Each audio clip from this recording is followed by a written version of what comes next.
Yeah, boom, we inside. You miss me? This is the King's Throne Room with your boy Holder. This is episode 2 recording, and we're gonna try to do something a little different for this time with the podcast.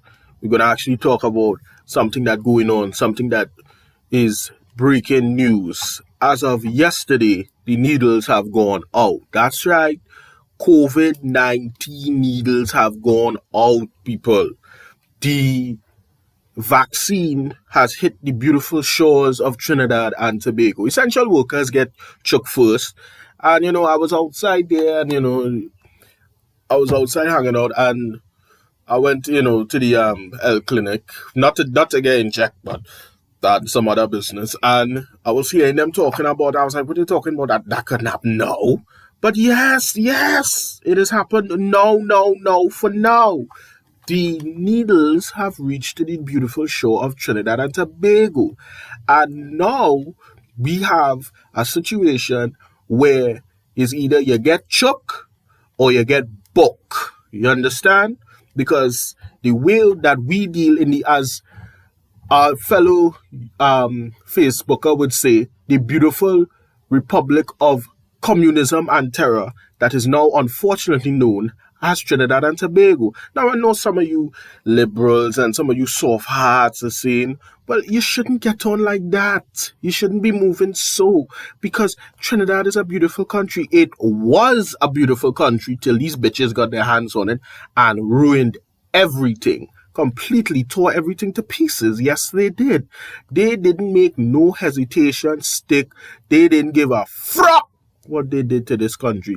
As long as they got their slice, as long as they got their, as they say, their piece of the pie, as long as they get their play, they don't care what happened to you or your children or your offspring or your pickaninny or your kids, whatever all you're calling all your children. They do business, because the kids will soon be getting that needle shot.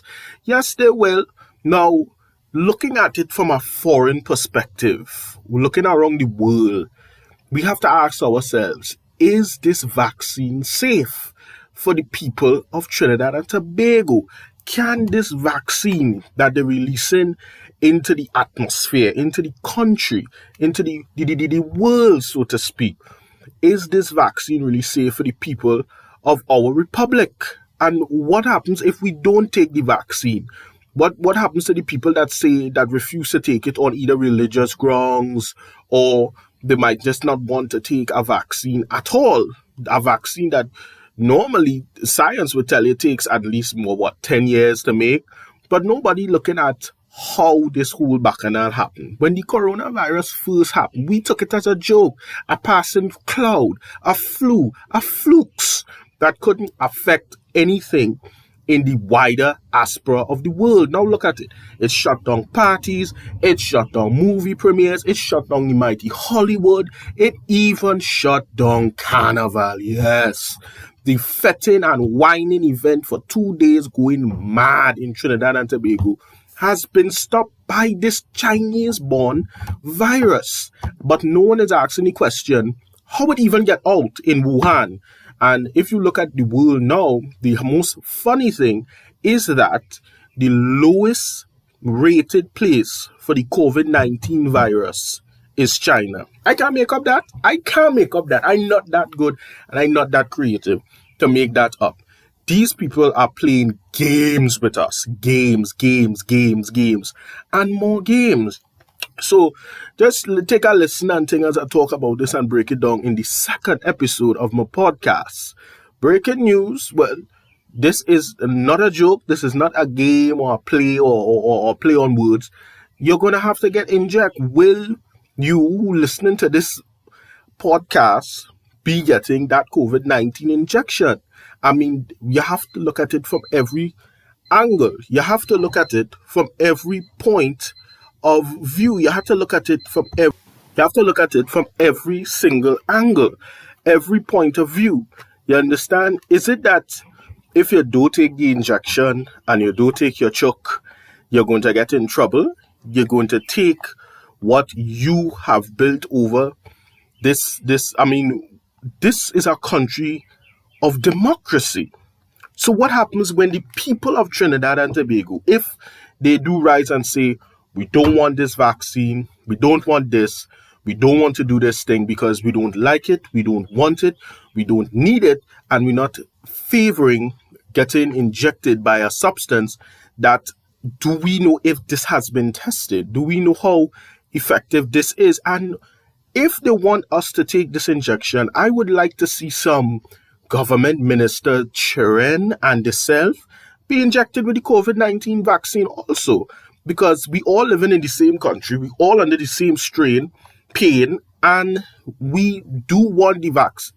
We do want the COVID to go, but not at the risk of taking something that might not be that tested and might not actually fix the problem but make it worse.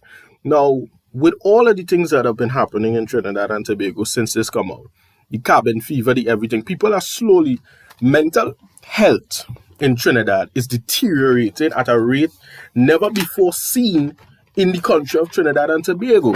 I mean, people are literally walking around mad. They're walking around mentally disturbed. They're walking around, they're cracking up. They can't take it no more. It's getting to a point where you're wondering if the person that you're good with, you're locked up in the same house with, might snap one day and kill you, the dog, and burn down the house because they've been inside for so long. You see, I don't want to take sides and sound like I'm biased, but with everything that's happening, we're seeing a certain group of people, I've said it in episode 1, I'll say it here again, a certain group of people being allowed to have the weddings. It seems like nothing is stopping for them. They keep doing the thing. No one telling them, hey, stop. All you can't be doing that. All you can't be on that play. All you can't be just doing all you want, anytime all you want, whenever all you want. Nobody's telling them that they have to stop doing what they're doing. They're just doing what they want all the time, anytime, whenever they want. Now, if we do that, we of the 99%, we get arrested, we get busted, you get your face all up on Facebook or Instagram, wherever, the zazzas and everything like that. They make you out, they embarrass you, they put your face up on the Facebook. Look this ass, look we catch this one there, look them breaking COVID rules. But if it's a party in the mornings, it's no issue. You understand? It's no issue. It's almost like this thing hasn't affected them in the same way it's affected us. And it's as if it's no big deal, it's no big scene, it's no kind of thing. So that's the first topic that I want to address. What is your view? Listening to this podcast, if you comment on it there below as you listen to what I'm saying, the COVID-19 virus has hit the shores of Trinidad. The COVID-19 vaccine, my mistake, has hit the shores of Trinidad and Tobago. Now, what will be our position with that? How are we going to deal with the COVID-19 vaccine? How are we going to deal with that? Because some people aren't going to want to take it, just like there are people who don't, to this day, want to wear this mask. They say that it's stifling and is inconvenient, and some people don't like. They try to styles it up. I see people putting on all kind of thing on their mask and all kind of thing, and people really trying to follow some of the restrictions. But I think it is a give and a take. If they have to wear the mask, I think that maybe they should be allowed to choose if they want to take this vaccine or not, because we're walking on a very slippery slope here. I'm telling you, this is not something that you could force on people, because there will be people who will be contrarian and will look at this. Even the religious will look at this as a sign of the end time. Some people say it's microchipping the thing and they're trying to wire you, mark of the beast, all this kind of stuff like that. So it's not everybody going to be susceptible to take it. So that's the first topic of the podcast. What is your view on the COVID-19 vaccine, and will you be taking it, or do you think the COVID-19 vaccine will in fact benefit the country of Trinidad and Tobago? in the fight against COVID-19. Now, in next breaking news, the next topic for the podcast, Cams and Gary going at it. Yes. Facts in the nation. Gary Griffith and Kamla Bissard-Bissessar. Oh my God. This is Commerson Bacchanal and utter confusion. And I bring this part in because the political shit show that is Trinidad and Tobago is total confusion and madness.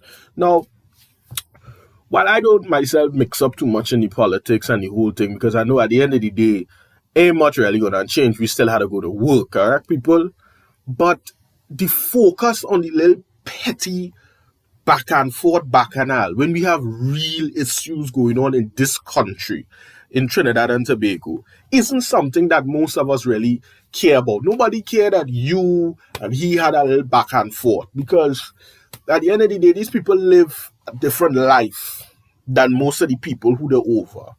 They don't really live the life of the average man in Trinidad and Tobago. The average man in Trinidad and Tobago really cares about having a better life for his people, his family, and whatever like that. And to see the two of them fighting is frankly, in my opinion, a distraction. It's a distraction. It's a game. It's a little shot and a little, a flash in the pan that I suspect in 9 days will be all forgotten about. Because we might think these people are enemies or they don't get along with one another. But that's not true. Who knows what they're doing in the back alley boys club? They're probably clinking glass, laughing and having a good old time on your expense. On your expense. They have the budget coming up and people are going to be very much frightened because that budget ain't looking like it going to be no normal kind of thing. It's going to be a lot of commerce. Let me tell you, it ain't going to be no normal thing. If you think times hard now, they're only going to get worse. They're only going to get more chaotic as this goes down. This whole virus bacchanal has been an excuse for a lot of reprehensible characters to steal, thief, rob, loot, and rape and molest the treasury. But they've been doing that for years. This ain't nothing new. If there wasn't a virus, they would probably still find ways to rape and take out the treasury. I mean, they say that the Galleon's Passage, the rust bucket of the 7 seas that has our colors on it, shaming the island and infecting the seas, that rust bucket of a ship, that this is how corruption happens in Trinidad. They'll tell you that something worth X and they'll overcharge, and the money they overcharge to build something, like let's say, there's calling figures here, let's say something costs $10 million to build a contract, $10 million to build. These big boys and them out there, they're going to say that that's going to cost $500 million.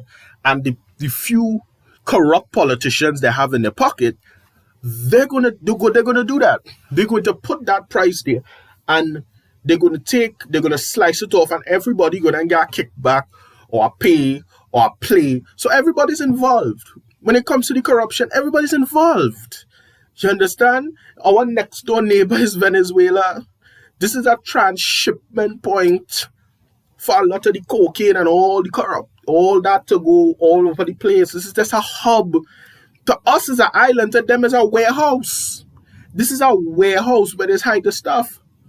You understand? And they don't have it for long. They just have it there, and maybe somebody just trickle down to the small men on the ground who feel they're running thing, but in reality, they are puppets. They're being manipulated, because an average normal street gangster isn't going to see the kind of money that a corrupter who wearing suit and tie go and see. There's more thieves wearing suits and ties than they have with their pants hanging down. You understand? These guys could only steal money for a day. These people steal with the intention of stealing for at least 4 to 5 to 6 to 7 to 8 to 9 to 10 years down the road. They don't thief No, for now. This thief down the road and for the next generations. And I've said it again. 1% is not Syrian Lebanese. 1% is any race of people that wants to live better than the rest of the population, use the rest of the population to advance themselves in their megalomaniac, in their the egomania, basically. Their ego allows them to think that they're better than everybody and that everybody has to bow to them, basically. They want to be like a royal family, you know? They want to be the ruling class of the society. And they use money, corruption, the control of jobs, the control of illicit drugs, alcohol, prostitutes, because that is another big racket that going on. The prostitution trade in Trinidad and Tobago is no secret. We're not talking about some hoes on the Morris. We're talking about some high-level female human traffickers who, as I said before, these women very much scared because things have gone out of control. A few years ago, we could never be doing all this to women. There was so much groups out there in the streets that was protecting some of these women and all kind of thing. They couldn't do what they used to do. You understand? They could never do some of the things that they was doing. But now, because that group or group of individuals is no longer, well, they still are wrong, but not like how they was in the 80s and 90s. And those who know what we're talking about. Salek Salam. But is a situation where crime itself has completely spiraled out of control. And it's going to reach a point where it's going to choke one of their own, be it the rich 1%, like I've said. They eventually will suffer at least a little backlash from crime. And as we all know, that's the only reason laws change in Trinidad and Tobago. It was all the time weed was whatever, lock them up, whatever. But when one of their own, or if one of their own gets caught in the illicit trade, they start thinking, maybe we should not have this illegal to the point that we have it illegal in case one of our own gets caught in the spider's web, so to speak. Coming to my parlor, said the spider to the fly. They don't want their people getting caught the way our people get caught. They don't want our people in the same jail cell shitting on the same gazette paper that our people have to shit on. That's the realities of jail. Jail, as they've always said, people who went to jail have said it time and time again. Jail is not nice. And our jail is a human, despair-destroying facility. It is a human destroying facility. No one becomes rehabilitated in jail. That's a fairy tale. That's a fairy tale that pompous egotists tell people to believe their own rubbish, to support the insanity that they call the system. If they really wanted to clear the backlog that they have in the system, then what they need to do is, if they're serious about this marijuana thing, legalizing it, what they need to do, release all the people with marijuana convictions, expulge the record, and throw all of that out of the caseload. And most of the caseload, most of it, if you really think about it, a lot of it is marijuana charges. So that would clear out a large number of the cases that just piling up. They are not saying to release murderers and killers. They had to face the law, how they face it. Another thing is that in America, when you arrest someone, there's a clock. There's a clock from the time you arrest them, interrogate them, to when you put them on remand yard, that you have to get that case to get a conviction. We've never had that because we just think we advance, but in Trinidad, we be backwards. We backwards when it comes to the law. We believe throw them in there and whenever we want to deal with them, we'll deal with them. But that is human cruelty. And that is extremely draconian and sadistic and insidious. And that has to stop. That has to stop. These people have to understand that they don't work for themselves. They work for the people of Trinidad and Tobago. They don't work for themselves. They work for us. Let's never get that confused. We have the power because we put them there with our vote. That is what it is, and it is what it is. A truth will always be a truth, and a fact will always be a fact. Moving right along. In breaking news now, a piece of good news. The teenage girl, I think her name is Alea Marcel, the founder. Thank God she's still alive. The 14-year-old girl that was missing for the longest while from Crystal Heights, Brazil, the founder. She's still alive. She's safe. And I want to say this now. As much as we talk about the police and as much as sometimes they might not always be right, I want it to be said here on this podcast now, right? That not all police officers involved in corruption, chicanery, nastiness, dirtiness, unfairness, and brutality. So I had to say, full respect to the La Horquetta police. They found her. She's safe. She's still alive. She's been reunited with her family. Thank God for that. They found her. She's safe. She was missing, I believe, since the 13th of February. They was asking for assistance, and they found her. They found that thing just yesterday. And safe, and she reunited with the family. So consider that in the podcast the positive note for the day. Because with the podcast, I like to talk about different things, but we had to keep positivity alive. We had to talk about something positive. It can't always be negative, and just a sort of Debbie Downer and oh God, and all this sort of depressive kind of thing. So we had to talk something positive as well. So there's that. Also, in news, the daycares that were closed since March of last year, 2020, still closed. They ain't opening. So that means, because according to the COVID restrictions, it used to be like 20 people, 10 kids there, but now they close all those places down. All of them closed. So those establishments also are still closed. They're still locked down. They're not opening it. The minister, the Alsing, say, nah. You see, 10 may seem like a small number, but due to their age, it's impossible to have all of them, in that kind of social environment. So those places still close. The association, represented by Aaron Pollard and two other representatives, daycares have been closed since March 2020, which has seen a number of owners close their doors permanently. This COVID thing ain't playing with people. The association presented a number of proposals which were ultimately rejected by the minister and his team. On its proposal for daycares to be open with 10 children only, the minister explained that 10 children may seem like a small number, but due to their age, it's impossible to have them socially distanced or wear masks, as they're likely to hug, kiss, and even spit on one another, and thus spreading the disease. Which might not be too untrue, is little children, and they are. Further, Dr. Ramsaram, whatever his name is, Dr. Ramsaram explained that the children in other parts of the world would have developed MIS-C, multi-system inflammatory syndrome, as a result of contracting the virus.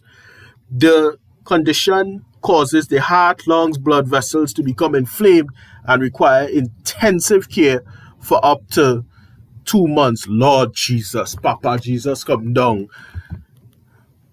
The CMO said there has been 20 cases of these children being dealt with like that.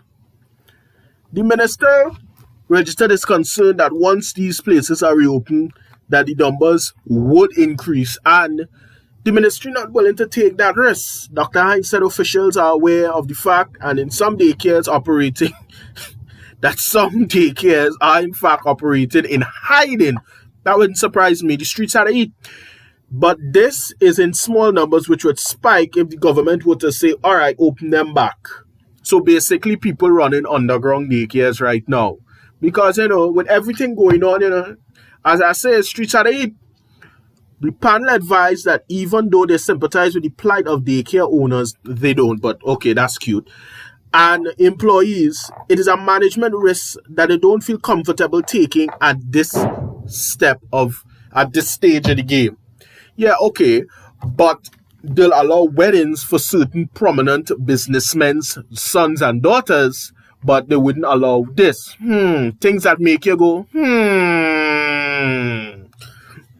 Moving along, the panel advised, the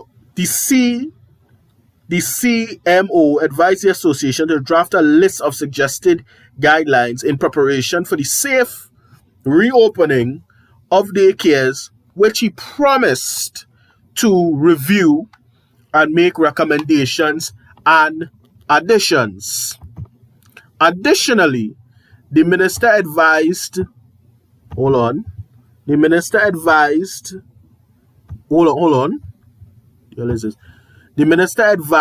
the association to call on daycare owners across the country to register their establishment with the child authorities so that when the time came for reopening, there would be a concise list of daycares in operation to facilitate the monitoring and compliance of reopening guidelines. Lord Jesus, help us in this madhouse. So now, even like daycares is a bacchanal. Daycares is a situation in and of itself. Daycares is a scene in and of itself. It's not easy because what are people to do in reality? Because you have to understand the working people of Trinidad and Tobago, which they don't. There's mothers who I know personally who have 4 children, and they might be young, they might be going daycare. Not all of them, not all 4 might be going daycare. There's different ages, of course, but they'll have 1 or 2, the young ones, the little young ones, and even these new parents who have these children now. What are they supposed to do with this whole thing? What are they supposed to do? These people don't really business want to do affect them, And this COVID-19 virus is showing people without a shadow of a doubt that they don't care about they don't really care about us. You understand what I'm showing you? They're just pretending that they care. They come in with all these little speech and all these little old talk. But in reality, the truth is they don't give a damn how all you make all the thing. What they care about is wear a mask. And when we come to vaccinate, open your veins big, wide, and bulging to take that shot. That's what they care about. But what is the fate of the teachers? What is the fate of the students of Trinidad and Tobago? School has been closed for God knows how long. And what most students would consider a dream come true, no school, the home, is going to slowly turn into a nightmare because there's no order. I mean, the order of things has been thrown out of whack. Completely thrown out of whack. You understand? And they have no schools, nobody really working. It's a struggle and a half to get a job. And nobody ain't getting no ends. Nobody ain't getting no employment. Nobody is getting nothing out of this country economic-wise. The only people who seem to be surviving, that seem to still, despite a worldwide epidemic that everybody feeling and suffering, the only people that seem to be still around and surviving is the rich. That little nerd up in America, this Gates that I have up there, he looking more and more suspicious with this virus thing. He looking like he have a hand in it, or if you don't have a hand in it, he look like is mutually beneficial for people to really be in vaccination mode or to be vaccinated.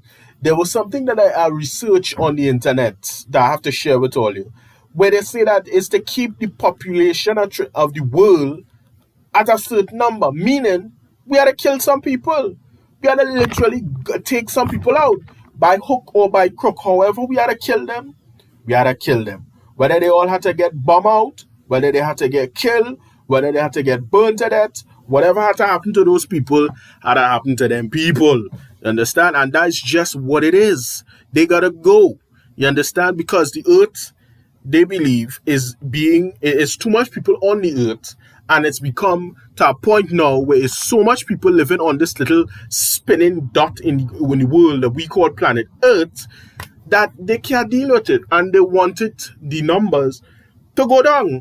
So we don't know if the elite, as they say, the elite, the Illuminati, the enlightened ones, the Satanists with money, we don't know if they call a shot and say, hey, let me get a virus, release this virus, and start to kill out a large number of the population. That to them is just air suckers. They're just sucking up the air.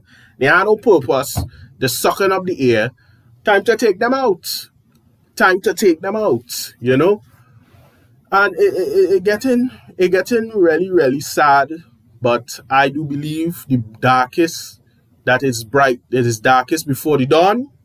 And I do believe that we can continue to push on and survive this set of madness. But I'm telling you, we'll have a hell of a story to tell our grandchildren when we have them. In more lighter news, more warmer news now, the Barkeepers Operations Association of Trinidad and Tobago bought the bars looking to open back, so it looked like we might be able to get a drink and take a drink with all this stress after all. So they have a little silver lining in this whole thing. There's a little light at the end of the tunnel with this whole C-19 madness, as it goes like this. The Barkeepers and Operations Association of Trinidad and Tobago, both, is urging other stakeholders in the entertainment and food and beverage sectors to engage in dialogue with the authorities on the economic recovery of the sector, because as we know, bars have been hit hard with the C-19. Bars, food places, I mean, they've been hit something terrible in the wake and the wave of the C-19 disaster that's going on all over the world. With the borders still closed and restrictions in place on bars operation, both said that many of those in the industry have been feeling the financial strain and pain. Yes, they have. Bars closed down, man can't get a drink. It's total chaos. And in times like this, honestly, we need a real stiff one. A drink, that is. It said it's making headway in having discussion with both the ministers of health and finance, that's Colin Imbert and Dialsing, for those who don't know. In a statement, both said the Barkeepers and Operations Association of Trinidad and Tobago will take this opportunity to thank the Minister of Health, the Honorable Terence Dialsing, the CMO Dr. Roshan Ramsaram, Dr. Ivory Hines, and of course, the Minister of Finance, Colin Imbert, for giving us the opportunity to meet and have a constructive and meaningful dialogue. Both themselves is urging others to follow suit, commending the Trinidad and Tobago's Promoters Association, the TTPA, and various other restaurateurs for their recent statements regarding the restrictions on the associated sectors. Yeah, it's true. I mean, the bar industry does play a very vital role in in both our tourism sector, which that completely dead right now because of C-19, that gone. Nobody can go nowhere. Everybody had to pull in their own corner.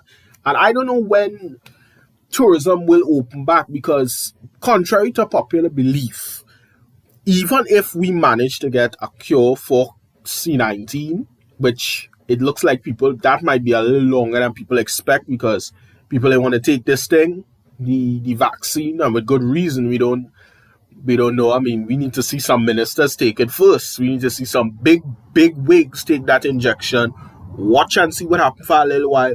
Then people might think about taking that injection. People are just taking that injection just so because you think they should take it. Now,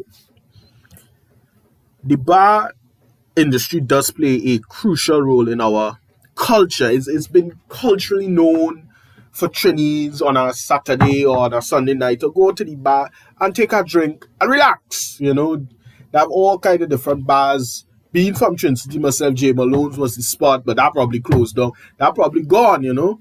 Pick clean through the fact that they can't pay the rent to the mall. So, you know, a lot of businesses closing down because of this epidemic. A lot of well-known businesses are pretty much kaput. While the promoters provide a stage for our artists and the vibes for our people, the vibes, yes, for people during Carnival, which, you know, is pretty much cancelled. Carnival, there's not going to have that this year, which is really a crying shame. You know, Carnival is one of the peak holidays for not only young people, but for cultural expression in Trinidad and Tobago. That's been taken away from us because of the C-19. Moving right along. We, the bar owners, provide the same opportunity and vibes 24 hours a day, 7 days a week, 365 days of the year to our local artists and talent free of charge. That's pretty amicable of them, I must say. That's very, very, very good. And I gotta give credit where credit is due. The association said, however, that it will be bearing and will continue to bear the extraordinary and extreme burden for the health and safety of all citizens in the entire population of Trinidad and Tobago, as they should. As they should. Now, we think about what causes crime and all these other things in the area of Trinidad and Tobago. It's really a lack of jobs. And as if this thing continues, a lot of places closing down, businesses getting put out a commission, there might be a higher spike in crime. Because when a lion kills a deer to feed its family, the lion is never charged with murder. Was once said a wise man in Trinidad and Tobago. That when a lion kills a deer, the lion itself is never charged with committing the act of murder. And it's going to reach that point where we might have to do what we have to do to feed our young ones, our offspring, our youngs, our children, our picnics, so to speak, you know. And we're trying to hold on in this country. Most Trinidadians, we try to be positive-minded people, striving for betterment, striving for the right thing, to teach our children the right thing and not teach them the wrong thing. But sometimes situations reach a point where people end up doing things that they might not have wanted to do. People might reach a point where they're in a situation where they have to do things criminal-wise that they don't want to do. These girls you see out there selling the cell phone, the Maurice, these guys selling drugs, they don't want to be out there, you know. But they've probably been pushed in a situation where society is so unaccepting of them, be it because of the race or the section of the country that they come from, that they have to stoop and go to these kind of lengths to do what they have to do to feed the family. I've always said that when he who opens a door closes a prison cell, you know? And until that is the mentality of the one at the top, because who much is given, they say much is expected of. And we in this country, the rich in this country, the elitists, so to speak, the ones with the cash flow, the moolah, they don't feel like they owe these peasants, as they probably think of them, a damn thing. They don't owe them a penny. They don't owe them $1. They don't owe them a shilling unless they're working for them. So slavery never really died. We just changed the chains of slavery. You see? We just went from enslaving each other in chains and beating each other and working each other from dusk till dawn to commercializing the slavery and putting it in a way that the people, they're not slaves, you know, but they're what they call wage slaves. Because most of them, and I myself have been in that situation, where you're bouncing from check to check, you're bouncing from job to job, and even if you manage to get a substantial job, even if you get a government job, they're going to raise the rates of things so high that nothing that's worth having is going to be in your affordable budget. So you're going to make just enough to survive, but you're not going to make enough. You're not going to make enough to actually live life. You're not going to have enough money to live the life that you think you should be living and that you deserve to live. You work hard. You deserve the better things in life. We as Trinidadians, we work ourselves to the bone. We deserve just as much of the wealth in this country that has been given to the one percenters and all these people, and they live like kings and queens and medieval warlords, while we live like we scrape trying to make out our existence. And my worst fear for my country, Trinidad and Tobago, is that we end up like a real tool like Haiti or City Solite or one of these countries that were not always sober, were picked clean by the rich and corrupted politicians. And last but certainly not least, in this full, nearly hour-long podcast, the government is working to try to repair the manufacturing sector. Jesus, as my mother used to say. The whole thing, the show is a wrap.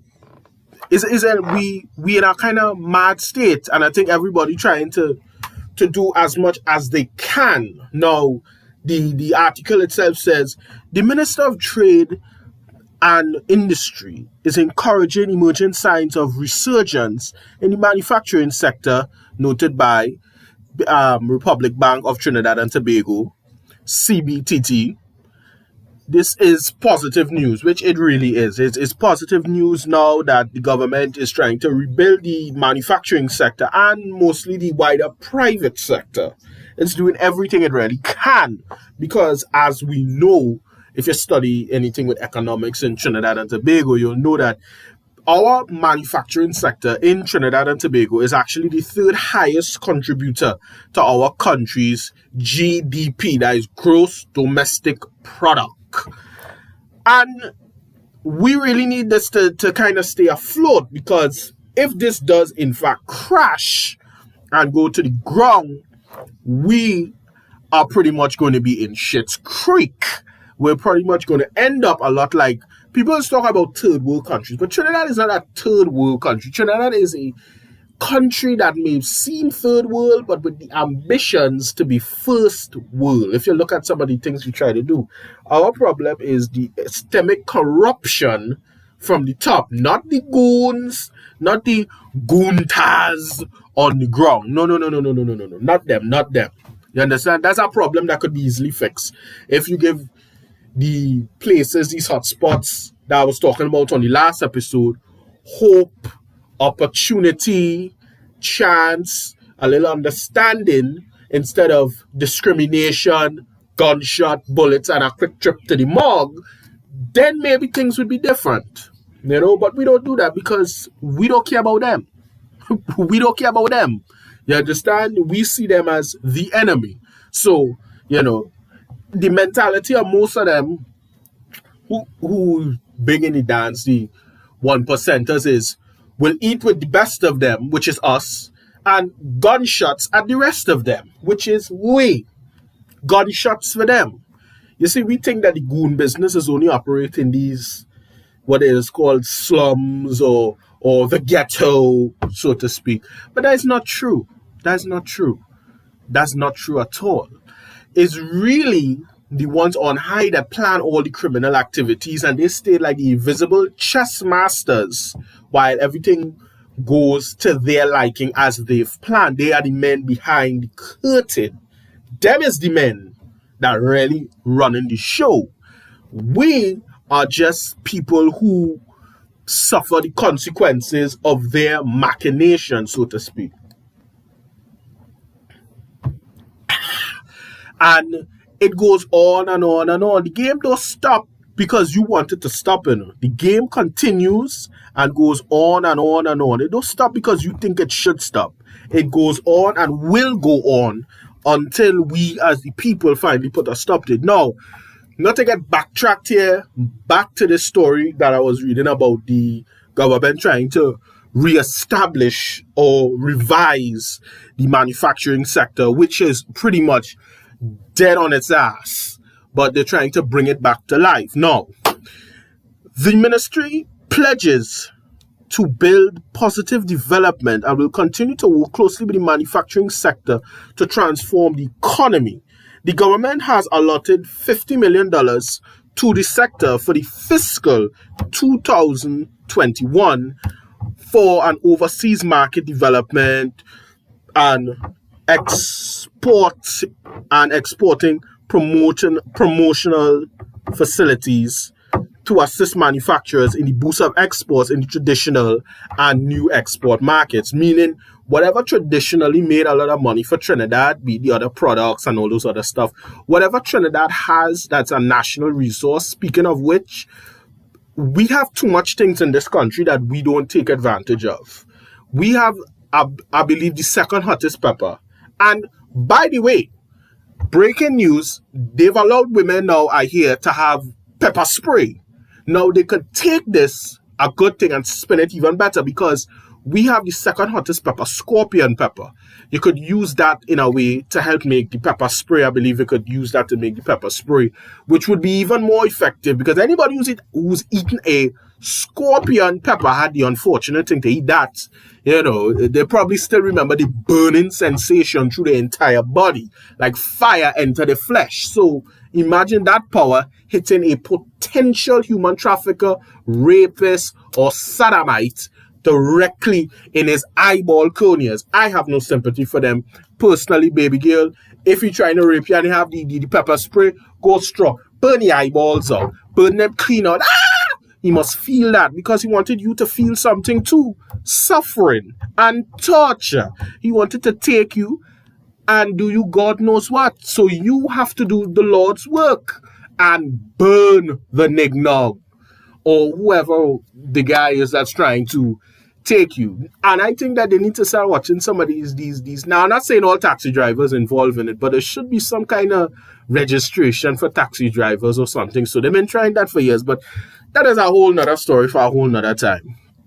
Now, among its other efforts, the development of a strategic framework to double select non-energy manufacturing exports by 2025, Papa, and the procrastination of the sector is a targeted area of economic activity for the transformation of the economy in keeping with Vision 2030, National Development Strategy, NDS.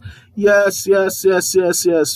They're fighting up here. They could say what you want, but they are fighting to try to make this country a better place. In last news, the last part of this podcast is, and I quote, Carnival cancelled. Carnival cancelled. It is. Now, Carnival itself, and I believe this, Carnival is a way of life. It just is. I remember being younger, going with my mom, my dad, my brother at times. We would go down to the stand to watch the mass and all that back and all that jazz. It was good. As a kid, I used to run around wild, enjoying myself, enjoying the whole event. But now we can't do that. No, we can't do that because everything under lockdown. And I just want to say this here to the people that are listening and still here with me. Carnival is more than an event. It's more than just a party. Carnival is almost spiritual for some of us. It just is. Carnival, in the history of Carnival, really had to do with, if you look at the meaning of the word carnival, which means farewell to the flesh. Now, carnival is, that's a smart man from long days. Carnival means farewell to the flesh. It also was a way that the slaves used to make fun of the slave masters without them knowing that. You understand? Our heritage and the people in our heritage have always been very, very clever, very, very intelligent. There's never been no dummies or stupid men in the batch. So in this winding hour, we'll talk about Carnival, the cancelling of it, and is that beneficial to the people of Trinidad with COVID-19? Some could say yes, because with the mass crowds, the chance of spreading is even higher. But there's some people who they've been playing carnival since the late 90s. The late 90s. And now they can't. There's no time with everything that's going on.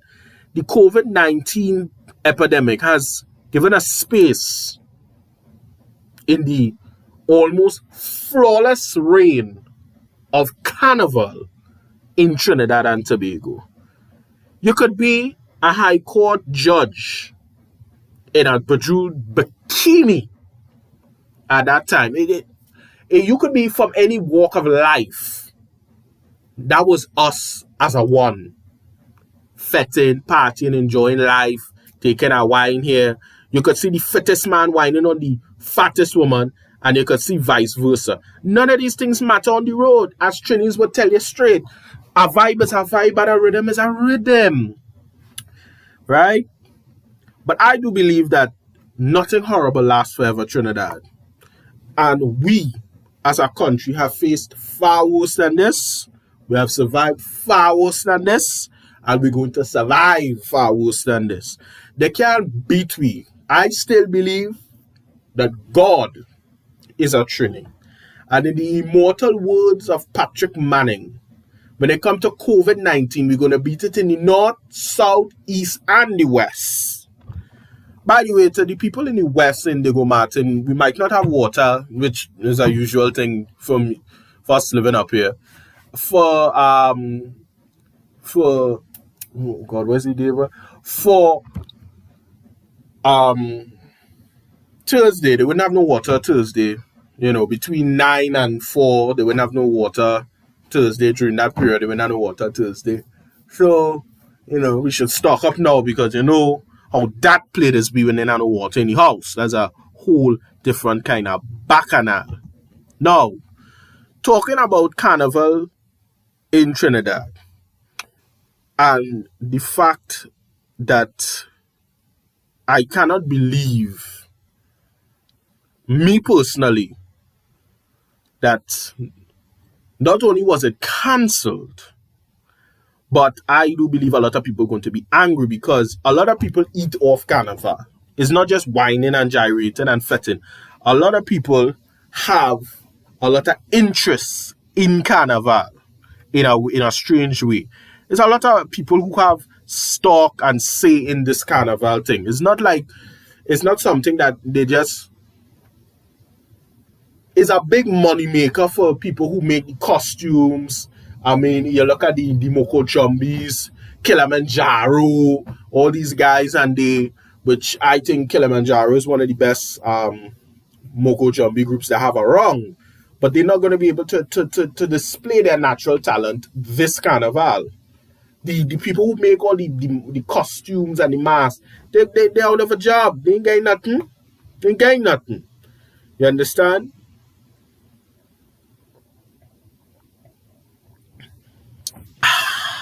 Cheers. Yeah, so like I was saying, they're not going to be getting any kind of play right now. I mean, in a weird kind of way, a lot of people bent out of shape. A lot of, not just small people, but the high business people who have invested in carnival. We stand to take a heavy loss with this. We stand to take a heavy, heavy, heavy loss with this whole situation right now.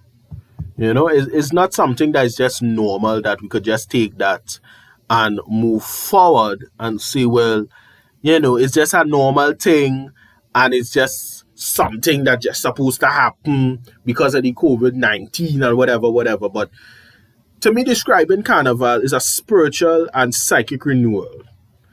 I mean, you look at traditional mass, you look at, for example, you don't really need to look at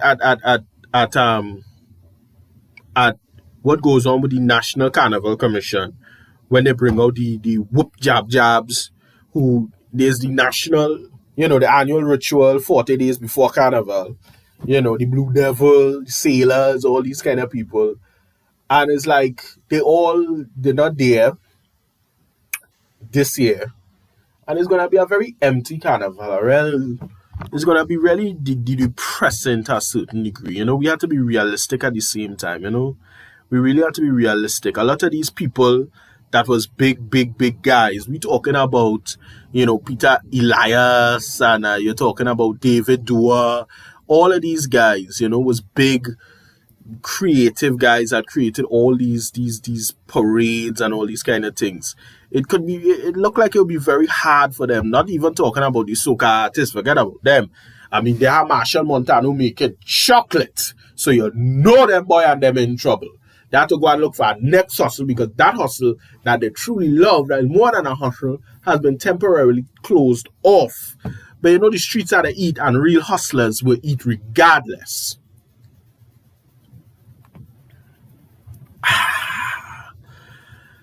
Yes, Lord Jesus. So, with that being said, I want you all to go up there.